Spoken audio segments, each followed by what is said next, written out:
Welcome to the Hillsdale College Online Courses Podcast. I'm Jeremiah Regan. And I'm Juan. We are back with Marxism, Socialism, and Communism. We're going to episode number 3 today, the dictator Stalin. Stalin is, obviously everybody knows who Stalin was. Terrible figure in history, terrible in many ways. Dictator, tyrant. Yeah, very accomplished in his evil deeds. Probably the second worst individual to live in the 20th century.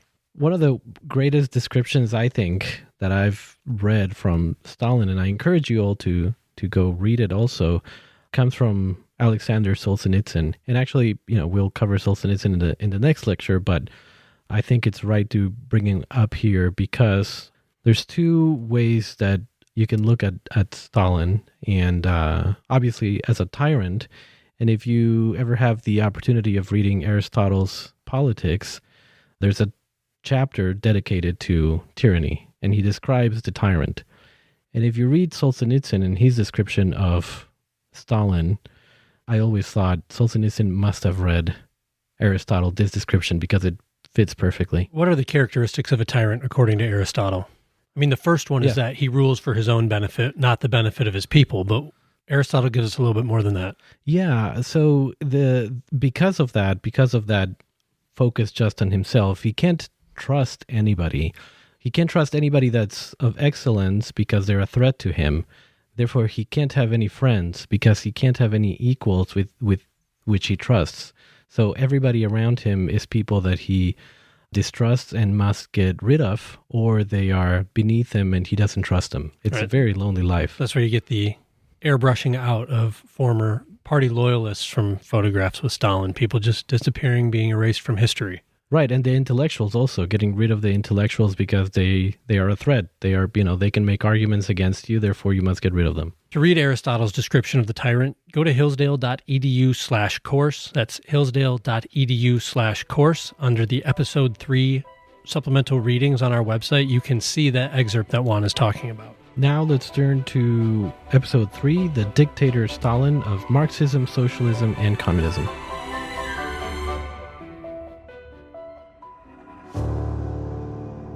The issue of who was going to run the country was an issue that the Communist Party needed to sort out. Now, Lenin had one stroke in 1922, an even more debilitating stroke in 1923, which robbed him of the power of speech. He died in 1924.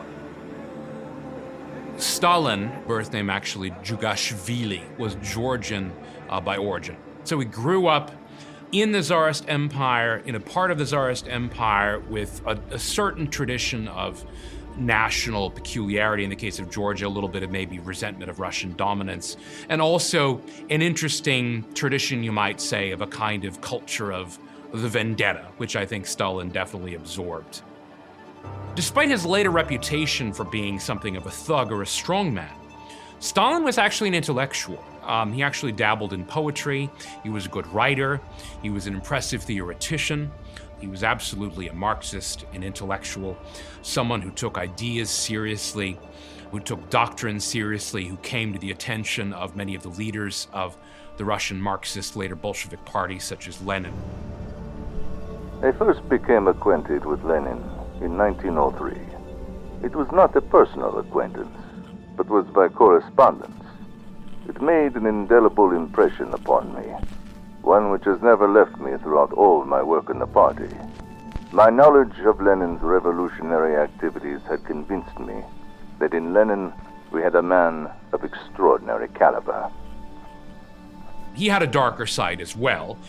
He was almost certainly involved in a series of robberies, most famously this kind of spectacular heist carried out in broad daylight of an armored car. And this too wanted Lenin's attention and admiration. Stalin was a sort of leading lieutenant of Lenin during the revolution, longtime Russian revolutionary. What wasn't obvious was in 1917 that Stalin would be Lenin's successor. And during the Civil War, I think, was really when Stalin rose to, in Lenin's mind, to be sort of obvious candidate to be the next leader of the party and hence his replacement. The fact of the matter is, Lenin liked Stalin, and he saw to it that Stalin was chosen by the Communist Party apparatus in 1922 to a very high position of authority, General Secretary. Despite Lenin's initial favor toward Stalin, he grew suspicious of the rising star in the Communist Party, culminating in a letter of warning to the Communist Congress. Stalin is too rude, and this defect, although quite tolerable in our midst and in dealing among us communists, becomes intolerable in a Secretary General. That is why I suggest that the comrades think about a way of removing Stalin from that post and appointing another man in his stead. So Lenin died in 1924 and had been sick for several years and increasingly unable to do much work. And Stalin kept rising to prominence in that time. Stalin was a great bureaucrat. He had a killer work ethic and was always willing to grind away at his desk. And a lot of what he was doing was accumulating power for himself and for people loyal to him. Lenin's wishes were disregarded. Stalin remained General Secretary of the Communist Party and was positioned to consolidate power. But he would have to navigate competing factions seeking to undermine his power in the years following Lenin's death.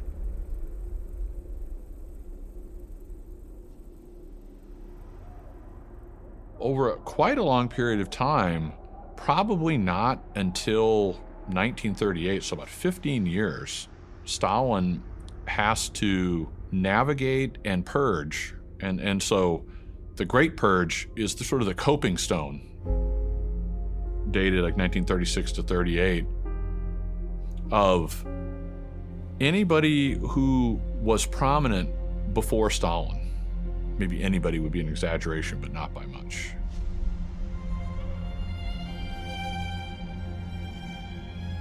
People like Zinoviev, who was the leader of the Comintern. There were other moderates, at least when it came to the forced collectivization that Lenin was pursuing. Lev Kamenev and Bukharin. By the end of the 1930s, all those guys had been liquidated. A lot of old Civil War heroes, a lot of people who had been around Lenin when he came back. That was preceded by waves of purges of other people, all aimed at solidifying Stalin's rule and Soviet power.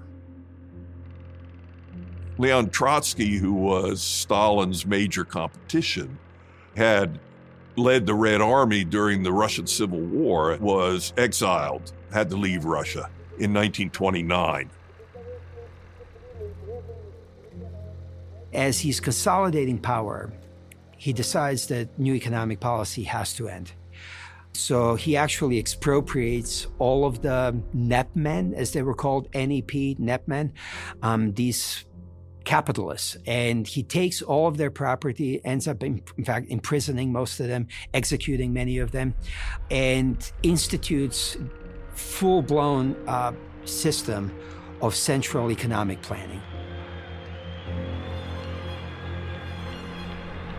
In 1928, he decreed the first five-year plan, which went all out for mass collectivization of agriculture, and the capital that the government gained from that, they applied to the building of heavy industry as quickly as possible. Two of the most prominent things Stalin did before World War II were the economic plans and industrialization and collectivization. Industrialization was meant to cement Stalin's control, but also to produce, especially for war, and in that way massively successful in consolidating the regime and in armament factories dwarfing anything outside of the United States, the capacity to produce armaments at the time. They simply took over all of the small businesses. So there was no opportunity for people to not work. That was not an option for men and women of the Soviet Union. If they did not want to work, they would be executed. They all had to work, and they were all assigned work. They were told where to go and work. This control of every facet of the economy required Stalin to develop new ways of managing every person under him. In response to this dilemma, Stalin's regime attempted to apply the management structure of private Western businesses to the entire nation and all 150 million people living in the Soviet Union. That 5-year plan system necessitated basically Stalin saying, here are the overall goals that I would like the economy to achieve.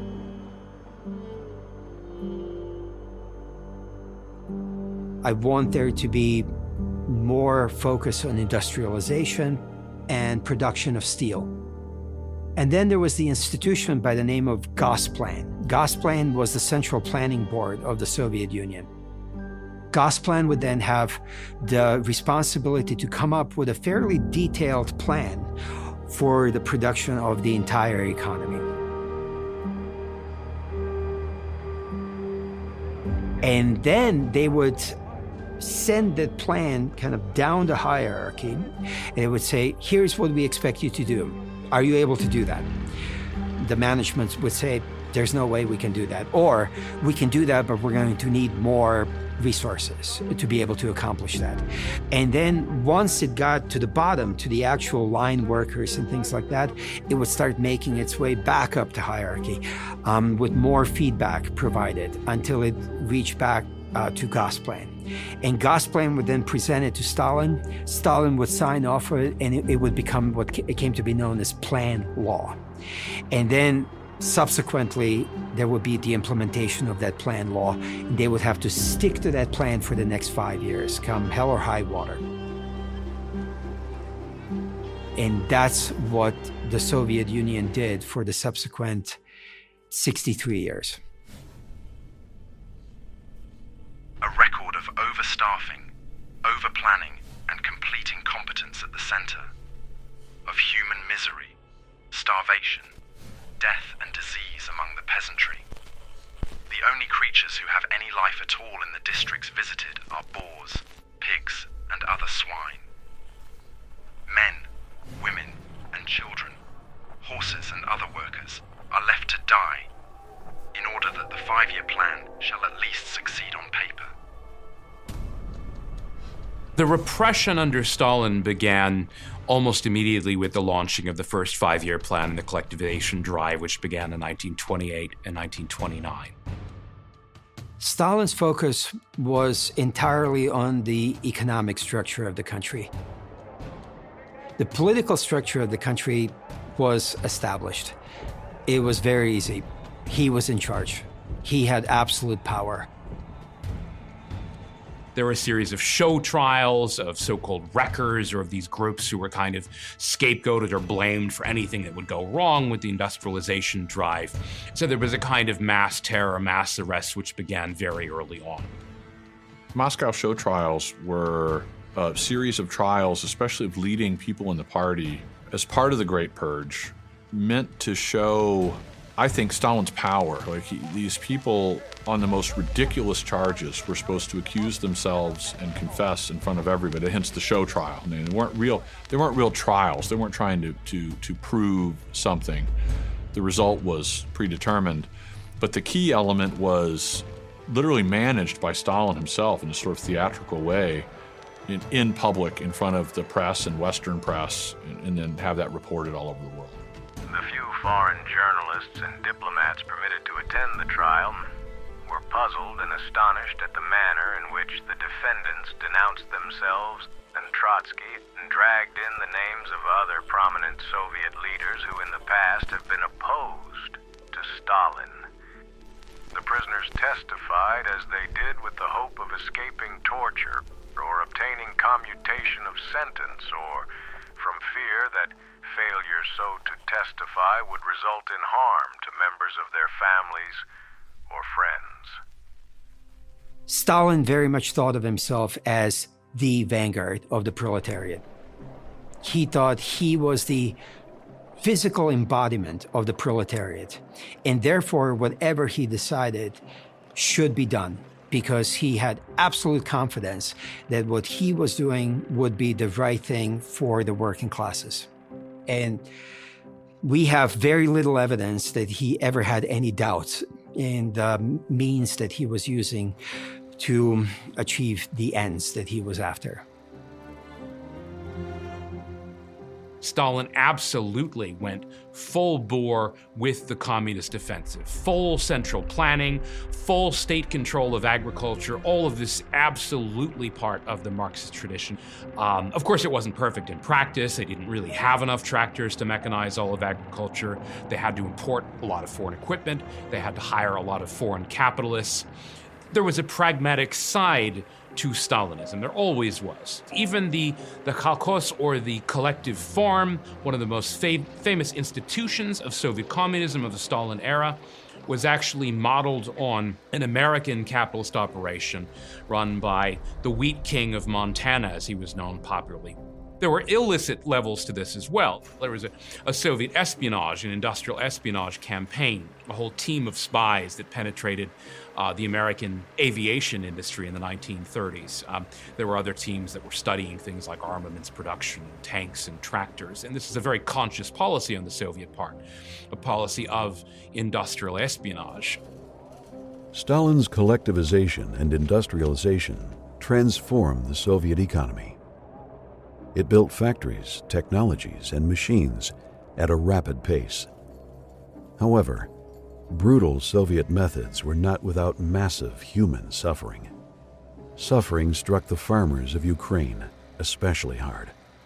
They would pay the greatest price for Stalin's economic successes. Stalin did what Lenin was not willing to do, able to do, which is crack down so much on the peasants. Any peasants that were not working to seemingly their maximum abilities, they would be hauled away, stuck in a concentration camp, starved to death.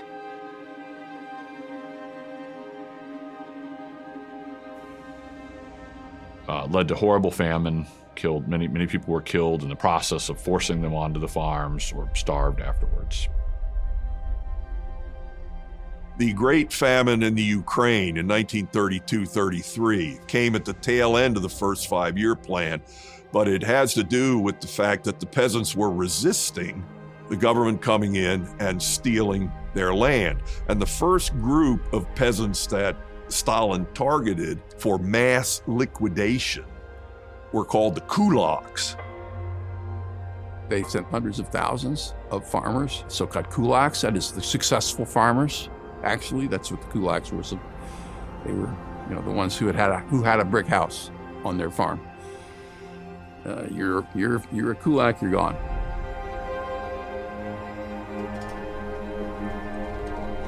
Grain was famously exported at the height of the famine, showing utter callous disregard for the welfare of these Ukrainians.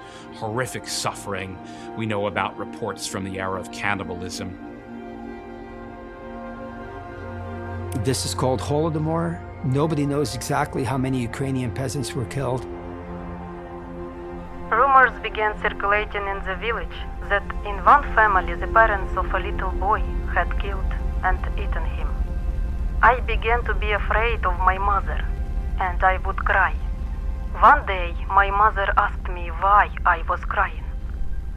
"You wanted me?" Then she began to cry and calmed me down.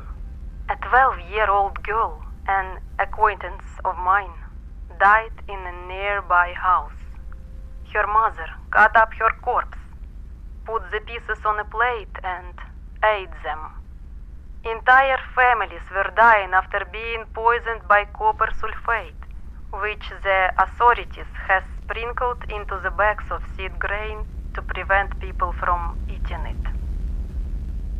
It's been realized.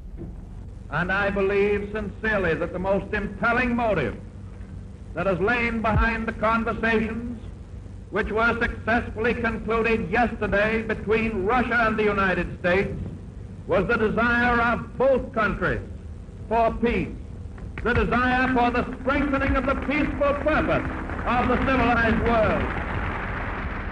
Why doesn't this Soviet genocide get the same sort of response from the West as, say, the Holocaust of Nazi Germany? There's a massive disparity in the amount of coverage between the Holocaust perpetrated by Nazi Germany and Soviet terror and tyranny. What subhumans did these things? At Belsen, we caught the camp commander, Joseph Kramer. No one can seriously doubt the common use of corrective labor camps, the mass casualties, the terror of whole populations. The Soviets also did terror based on ethnic profiling, you might say.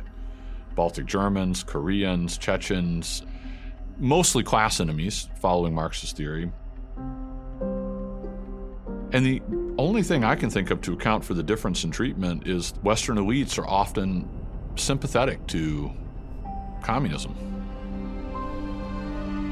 You can't make an omelette without breaking eggs, and the Bolshevist leaders are just as indifferent to the casualties that may be involved in their drive towards socialization as any general during the World War who ordered a costly attack in order to show his superiors that he and his division possessed the proper soldierly spirit.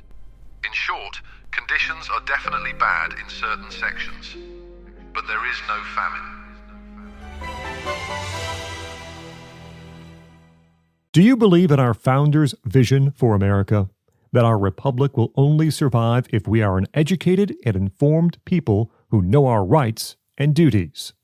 Since 1844, Hillsdale College has sought to educate all who wish to learn about these timeless principles of self-government.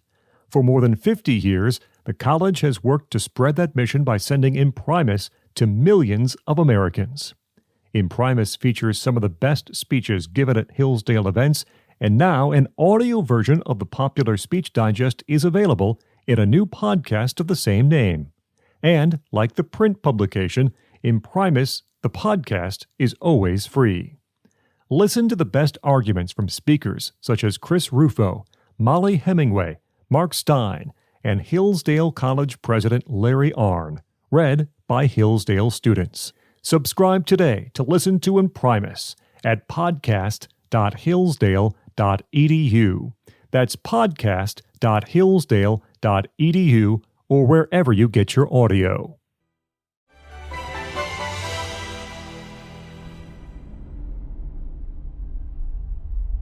I think one of the incidents that shows that Stalin was a stupid ideologue, let me put it bluntly, that he was not just a clever guy, who used Marxism to get power. He actually believed in it.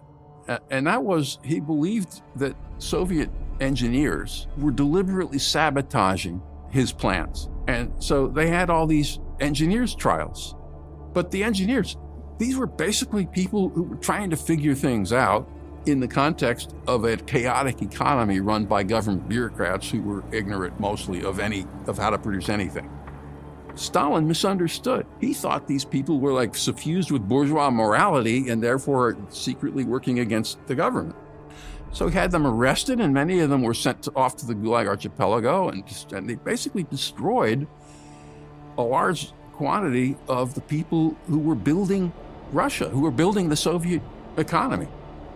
He had done all kinds of stuff to wreck the Soviet economy, unintentionally, because he thought, well, we've got to follow Lenin. Lenin says you got to purge everybody who's suspicious.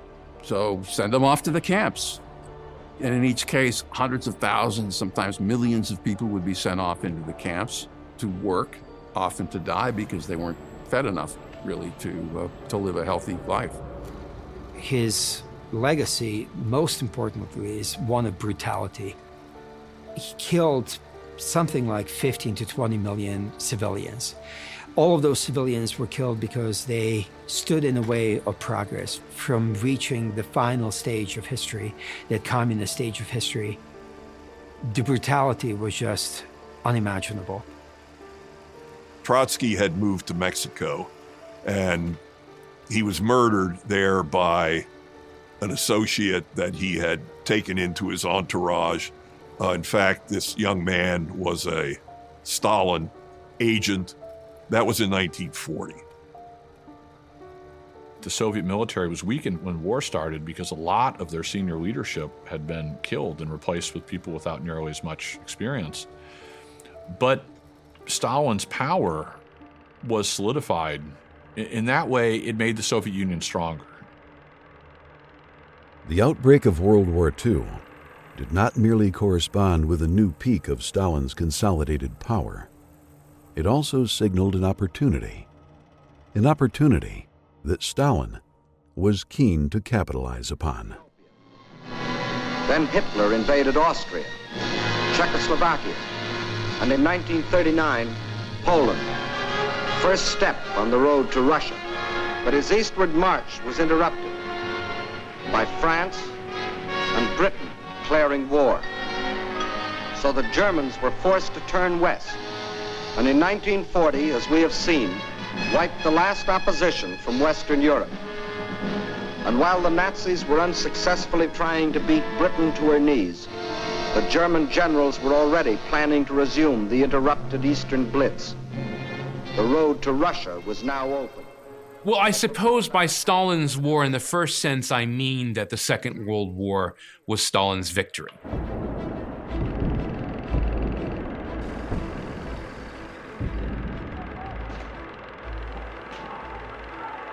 Even if the United States might have emerged in a strong position, that Stalin was the primary victor in terms of the spoils. If you simply look at the expansion of the Soviet Empire, Soviet satellites in Eastern Europe and Northern Asia, and then eventually even linking up with Mao's armies and leading to the triumph of the communists in the Chinese Civil War, that's Stalin's victory.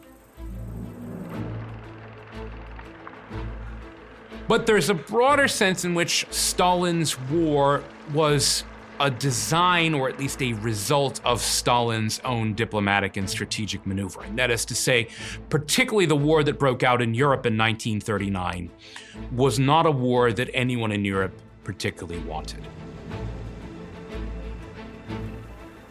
We might think it's the war Hitler wanted. Hitler is the one, after all, who invaded Poland in September 1939. However, Hitler had not expected or hoped that Britain and France would declare war. In fact, he thought because they had gone along with him regarding the Sudetenland being absorbed into the German Reich, he did not think Britain and France would fight. Now, it was not necessarily the war that either Britain or France wanted, judging by the fact that they did very little to contest it at first. In fact, they did almost nothing to help Poland. To some extent, Poland was rather a cause, or at least an excuse, for them to go to war with Germany rather than something they actually wanted to fight for. It was, however, precisely the war that Stalin wanted, that is, a war of attrition between the capitalist powers. And there's a long line of discussion of this going back to Lenin's time about Soviet foreign policy. A war is on between two groups of capitalist countries for the redivision of the world, for the domination of the world. We see nothing wrong in their having a good hard fight and weakening each other. It would be fine if at the hands of Germany, the position of the richest capitalist countries, especially England, was shaken. Hitler, without understanding or desiring it, is shaking and undermining the capitalist system. We can maneuver, pit one side against the other to set them fighting with each other as fiercely as possible. Europe would be consumed by war. It would be another horrific war of attrition, which would bog down Germany and the Western powers. And eventually the Red Armies that Stalin had really been mobilizing and building for the past decade and a half would eventually swoop in and kind of inherit the ruins.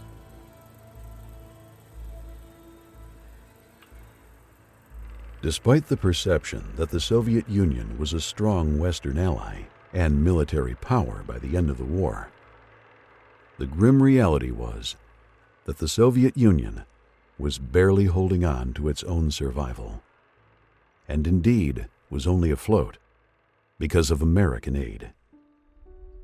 The quantity of aid that the United States was sending to the Soviet Union during the war was so massive that it's really a question as to whether there would have even been a serious post-war Soviet Union without that aid.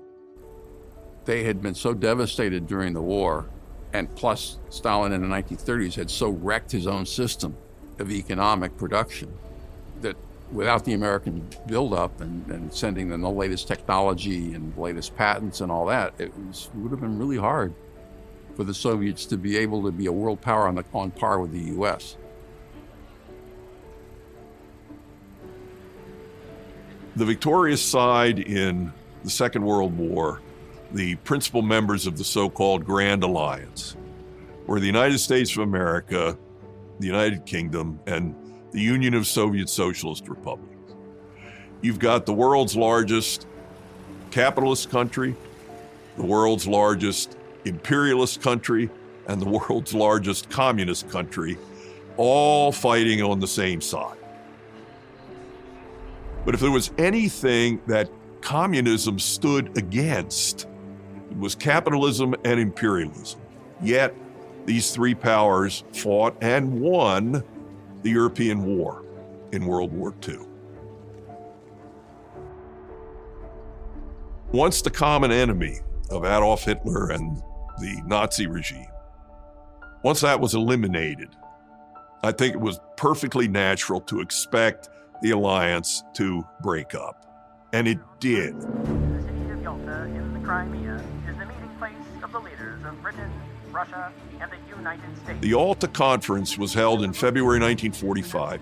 Stalin, Churchill, and Roosevelt all signed a declaration on liberated Europe. The essence of that held that the liberated countries would have the freedom to restore governments of their own choosing. The Cold War developed out of Stalin's reneging on his commitment, because he never permitted there to be free elections in the countries in Eastern Europe, countries like Poland, Hungary, Romania, and Bulgaria, and Albania, and Czechoslovakia, and ultimately East Germany as well.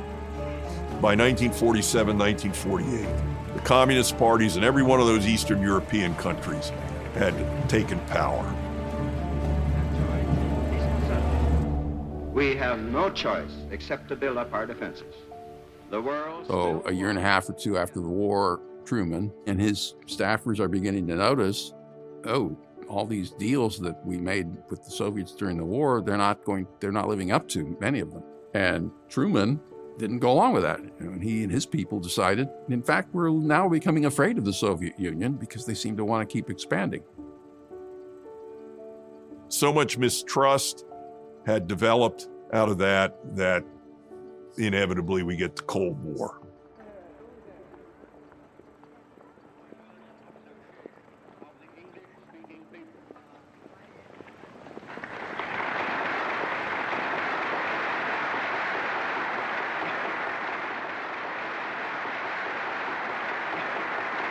A shadow had fallen upon the scenes so lately lighted by the Allied victory.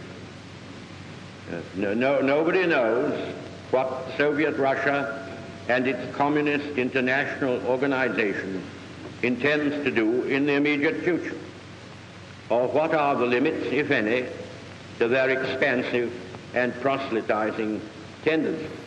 From Stettin in the Baltic to Trieste in the Adriatic, an iron curtain has descended across the continent.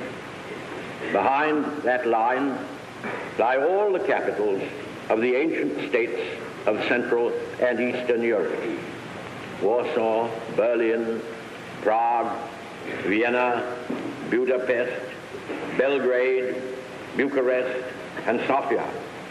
All these famous cities and the populations around them lie in what I must call the Soviet sphere. Whatever conclusions may be drawn. The Iron Curtain speech in March of 1946, which Mr. Churchill delivered while he was out of power, of course, it was a rallying cry, I think, for the West to identify the problem, see the problem of Soviet expansion, for what it really was and to take a stand against it.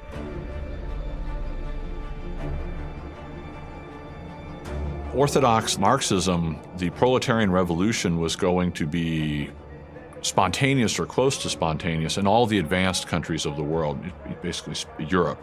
And that didn't happen. And so then there was a fight in the 1920s. Well, what are we going to do? Because it's only succeeded in one country.